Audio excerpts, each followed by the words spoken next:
जय हिंद दोस्तों, नमस्कार, गुड इवनिंग। कैसे हैं आप लोग? मैं उम्मीद करता हूं कि आप सभी बहुत अच्छे होंगे, मज़े में होंगे और अपनी तैयारी में अच्छे से लगे होंगे, क्योंकि जनवरी ख़त्म होने वाला है और अब आने वाला है फरवरी। और बहुत ही जल्द हो सकता है कि जनवरी लास्ट तक जो है, जैसा कि न्यूज़ निकल करके आ रहा था कि आप लोग का जो है Bihar civil court prelims exam जो हुआ है उसका रिजल्ट जारी कर दिया जाएगा। हालांकि जो कुछ कर्मचारी हैं सिविल कोर्ट के, वो कुछ दिनों से न्यूज़ आ रही थी कि धरना प्रदर्शन पे है।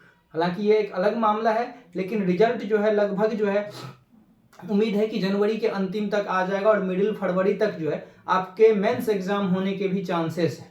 ऐसी स्थिति में आप अपनी तैयारी को बहुत ही मज़ेदार तरीके से कर रहे होंगे और बहुत सारी चीज़ें आपको हमारे चैनल के माध्यम से भी मिला है, जैसे कि हमने कंप्यूटर की करा, ज्योग्राफी का क्लासेस करा। इसके अलावा हमने हिंदी के निबंध, जो कि एक प्रमुख समस्या थी, आप लोगों का डिमांड था, उसको हमने करा। और बहुत सारे लोगों का जो डिमांड था आप लोगों का है कि सर हिस्ट्री का भी कुछ टॉपिक बताइए, तो आज हम आप लोगों के लिए हिस्ट्री का एक बहुत ही महत्वपूर्ण टॉपिक लेकर के उपस्थित हुए हैं।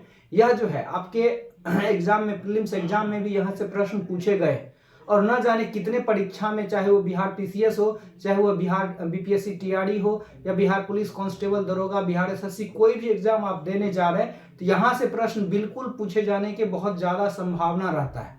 तो इसीलिए यह टॉपिक काफ़ी ज़्यादा महत्वपूर्ण है, चाहे आप भारत में होने वाले कोई भी एक दिवसीय परीक्षा को दे रहे हैं। कभी कभी ये पीसीएस में भी 2-4 नाम दे करके आपसे ये प्रश्न पूछ लिए जाने जाते हैं। तो चलिए बिना देर किए हम अपने सेशन को शुरू करते हैं और हम पढ़ते हैं हिस्ट्री को। अब रेगुलर बेसिस पे आपको क्लासेस भी मिल रही है और बहुत अच्छा आप लोग रिस्पॉन्स भी कर रहे हैं, इतने प्यारे प्यारे कमेंट भी कर रहे हैं, तो इन सारी चीज़ों के लिए आप सभी का तहे दिल से धन्यवाद। ठीक है, और हम बात करते हैं आज हिस्ट्री का। एक टॉपिक है मॉडर्न हिस्ट्री का है, हिस्ट्री लास्ट ही है। तो हम अंतरिम मंत्रिमंडल, यहाँ से एक प्रश्न जो है आपके एग्जाम में पूछे गए हैं। तो जैसा कि आप लोगों को पता होगा कि हमारा देश जो है हमारा देश लगभग 200 वर्षों तक अंग्रेजों के चंगुल में रहा था, और 200 वर्षों तक अंग्रेजों के चंगुल में रहा था। आज़ादी हमें कब मिली? 1947 में। ठीक है, 1947 में हमें आज़ादी मिली, लेकिन 1947 में आज़ादी मिली और ये सारी चीज़ें जो हुई, तो ये सारी चीज़ें उससे पहले हुई है। क्योंकि आपको एक चीज़ अच्छे से पता होगा कि पहले राजा महाराजा था। मिडेवल इंडिया आप पढ़ेंगे, मुगल काल अंत होते होते, यानी कि उत्तर मुगल काल के राजा आते आते भारत में अंग्रेजी शासन पूर्णतः स्थापित हो चुकी थी। मैं बात कर रहा हूँ 1764 ईस्वी की।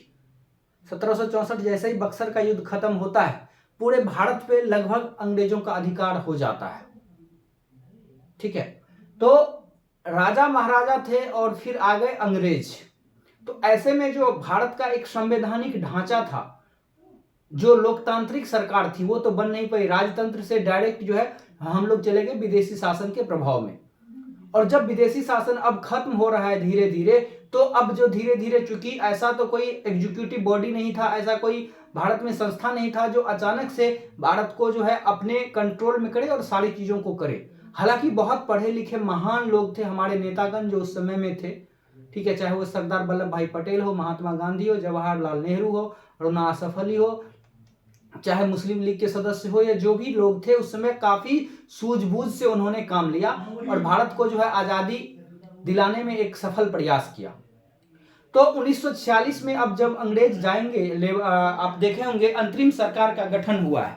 अंतरिम सरकार का गठन हुआ है, तो उस समय जो है हुआ ये था कि जो वेवेल था, वेवेल के द्वारा जो प्रस्ताव दिया गया था, ठीक है, तो उसको कांग्रेस के द्वारा स्वीकार कर लिया गया। और 1946 ईस्वी में वेवेल ने नेहरू जी को कहा कि आप जो है सरकार का गठन कीजिए। ठीक है, तो अंतिम मंत्रिमंडल में कौन कौन से सदस्य रखे गए थे, इसी को हम लोग जो है देखेंगे। और ये सदस्य काफी ज्यादा आप लोगों के लिए महत्वपूर्ण है। ठीक है, इसमें ये सदस्य सब आप लोग हैं, देख लीजिए। आपका जो है, चाहे वो जवाहरलाल नेहरू हो, सरदार वल्लभ भाई पटेल हो, बलदेव सिंह हो, जॉन मथाई हो, राजगोपालाचारी हो, डॉक्टर राजेंद्र प्रसाद हो, जगजीवन राम हो, ये सभी अंतरिम मंत्रिमंडल के सदस्य थे। और इन सभी को लेकर के जवाहरलाल नेहरू ने क्या किया था, तो शपथ लिया था। कब? तो 2 जनवरी 1946 ईस्वी को जो है अपने पद की शपथ लिया था। 2 जनवरी नहीं है, ये जो है 2 सितंबर है। 2 सितंबर 1946 ईस्वी को, 2 सितंबर 1946 ईस्वी को जवाहरलाल नेहरू ने 2 सितंबर 1946 को अपने 12 मंत्रिमंडल के साथ जो है क्या लिया था, शपथ लिया था। ठीक है, तो अब देखेंगे कि उसमें कौन कौन से मंत्रिमंडल थे। हालांकि इस 12 में से जो है 3 मुस्लिम सदस्य थे, मुस्लिम लीग के नहीं मैं कह रहा हूं, 3 मुस्लिम सदस्य थे। ठीक है, तो इस तरह सारे सदस्यों को मिला करके जो है यह अंतरिम मंत्रिमंडल बनाया गया था। ठीक है, तो चलिए हम एक एक करके देख लेते हैं कि सदस्य जो है कौन कौन थे और किनके पास कौन सा विभाग मिला हुआ था। यहां से प्रश्न हमेशा आपके एग्जाम में पूछे जाएंगे। तो जवाहरलाल नेहरू का अगर हम बात करें तो जवाहरलाल नेहरू को मिला था विदेशी मामला और राष्ट्रमंडल संबंध का मामला था, यानी कि जो विदेश मंत्रालय आप कह सकते हैं वो किनके हाथ में था, जवाहरलाल नेहरू के हाथ में था। ठीक है, उसके बाद सरदार बलदेव सिंह को रक्षा मंत्रालय मिला था। भारत के वर्तमान रक्षा मंत्री कौन है आप कमेंट कीजिएगा। तो सरदार बलदेव सिंह के हाथों में क्या मिला था, रक्षा मंत्री। उसी तरह से जॉन मथाई उद्योग एवं नागरिक आपूर्ति का मंत्री किसको बनाया गया था, जॉन मथाई को। और सी राजगोपालाचारी, चक्रवर्ती राजगोपालाचारी भी बोलते हैं इसको, शिक्षा एवं कला का प्रभार मिला था। ठीक है, हमारे बिहार के ये 2 थे, ये आपके एग्जाम के दृष्टिकोण से मेंस में काफी ज्यादा महत्वपूर्ण है। इन 2 नाम को आपको जरूर याद रखना चाहिए। चूंकि बिहार कृषि प्रधान देश है तो खाद्य एवं कृषि मंत्री हमारे भारत के प्रथम राष्ट्रपति बिहार से बिलोंग करते थे। बिहार के सिवान जिला से डॉक्टर राजेंद्र प्रसाद को खाद्य एवं कृषि मंत्रालय का पदभार दिया गया था। इसके अलावा जगजीवन राम को श्रम मंत्री दिया गया था। बिहार पीसीएस में बहुत बार यह प्रश्न पूछा हुआ है। इसके अलावा CH भाभा को जो है यह कार्य एवं खनन मंत्री का प्रभार मिला था।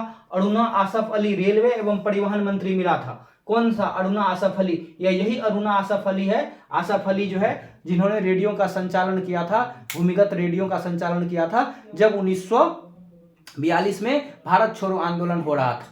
तो इनको रेलवे एवं परिवहन का मंत्री बनाया गया था अंतरिम मंत्रिमंडल के सरकार में। ये सारे नाम आपको याद रखने हैं। जवाहरलाल नेहरू विदेश मामले के मंत्री, सरदार बलदेव सिंह रक्षा मंत्री, जॉन मथाई उद्योग एवं नागरिक आपूर्ति मंत्री, राजगोपालाचारी शिक्षा एवं कला मंत्री, डॉक्टर राजेंद्र प्रसाद खाद्य एवं कृषि मंत्री, जगजीवन राम श्रम मंत्री, CH भाभा कार्य एवं खनन एवं ऊर्जा मंत्री, आसफ अली रेलवे एवं परिवहन मंत्री। इसके अलावा लीग के कुछ सदस्य थे जिनको जो है लियाकत अली खान को वित्त विभाग मिला था, योगेंद्र नाथ मंडल को विधि विभाग मिला था, गंजाफर अली खान को स्वास्थ्य विभाग मिला था, अब्दुल रब निस्तार जी को डाक एवं वायु विभाग मिला था और आई चुंदरीगर जी को वाणिज्य विभाग मिला था।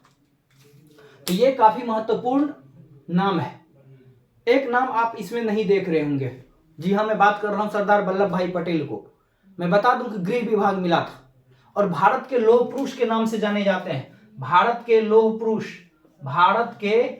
पुरुष के नाम से जाने जाते हैं। लौह पुरुष हमारे कौन, सरदार वल्लभ भाई पटेल। भारत का बिस्मार्क भी कहा जाता है। भारत के एकीकरण में इनका काफी ज्यादा महत्वपूर्ण योगदान था।